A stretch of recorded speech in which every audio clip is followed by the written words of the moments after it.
Good morning friends. आज के इस वीडियो में हम क्यूबा मिसाइल संकट का अध्ययन करेंगे।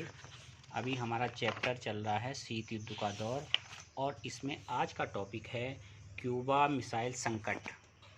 क्यूबा मिसाइल संकट इसका हम अध्ययन करेंगे। तो क्यूबा मिसाइल संकट काफ़ी इम्पोर्टेंट है आपके एग्ज़ाम के पॉइंट ऑफ व्यू से। यह था कि क्यूबा मिसाइल संकट की घटना किस वर्ष हुई थी।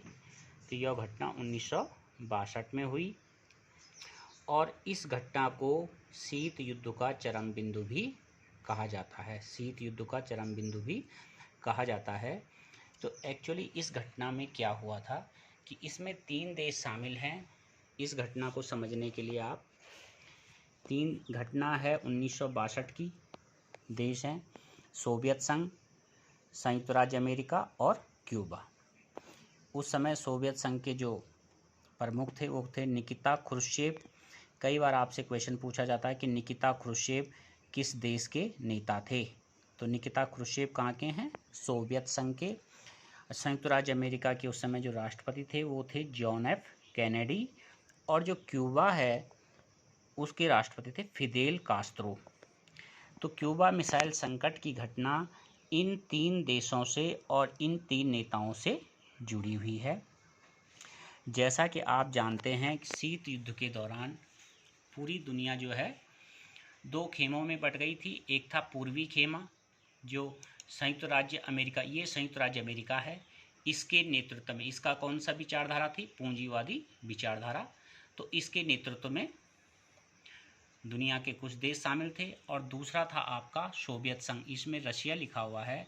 पहले ये क्या था? सोवियत संघ था और इसको कहते थे पूर्वी खेमा। पूर्वी खेमा इसे कहा जाता था, सोवियत संघ को।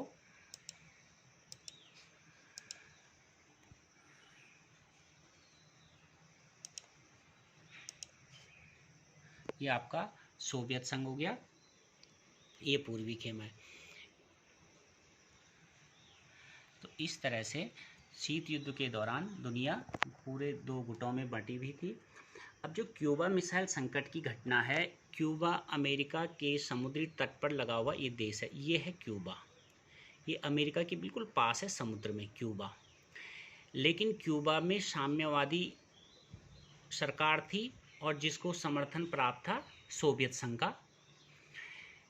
1961 में क्या होता है कि सोवियत संघ के जो उस समय राष्ट्रपति थे निकिता क्रुश्चेव, उनको ये लगता है कि कहीं अमेरिका इस क्यूबा पे दबाव बनाकर या इसको आक्रमण न कर दे और क्या करेगा, यहाँ की सत्ता परिवर्तित कर देगा और यहाँ पूंजीवादी व्यवस्था लागू कर देगा।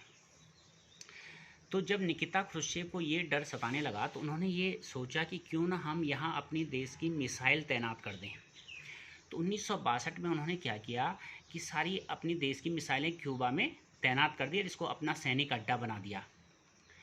पहले तो अमेरिका के खुफिया विभाग को इस बात का पता नहीं चला।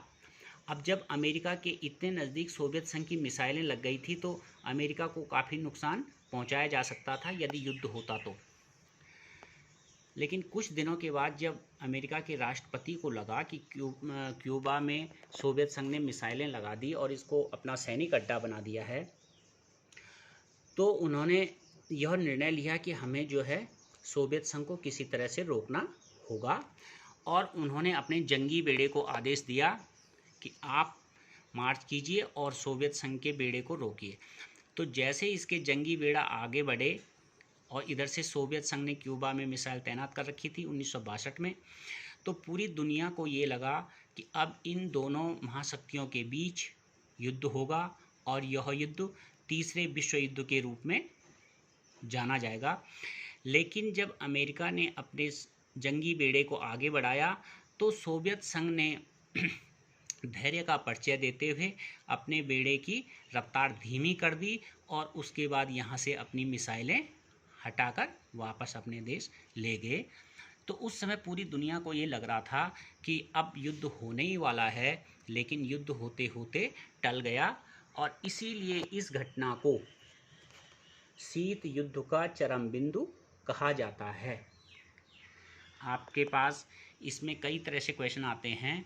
एक तो कि क्यूबा मिसाइल संकट की घटना कब हुई, या शीत युद्ध का चरम बिंदु किसे कहा जाता है, या क्यूबा मिसाइल संकट की घटना क्या थी। तो घटना क्या थी में पूरा विवरण आपको देना पड़ेगा, जो मैंने आपको बताया कि उस समय इसमें 3 देश शामिल थे, सोवियत संघ, संयुक्त राज्य अमेरिका और क्यूबा। सोवियत संघ के राष्ट्रपति निकिता क्रुश्चेव, संयुक्त राज्य अमेरिका के जॉन एफ कैनेडी और क्यूबा के फिदेल कास्त्रो। तो इस तरह से इसको क्यूबा मिसाइल संकट की घटना को क्या कहा जाता है, शीत युद्ध का चरम बिंदु। उम्मीद करता हूँ कि आपको ये टॉपिक समझ में आ गया होगा। धन्यवाद।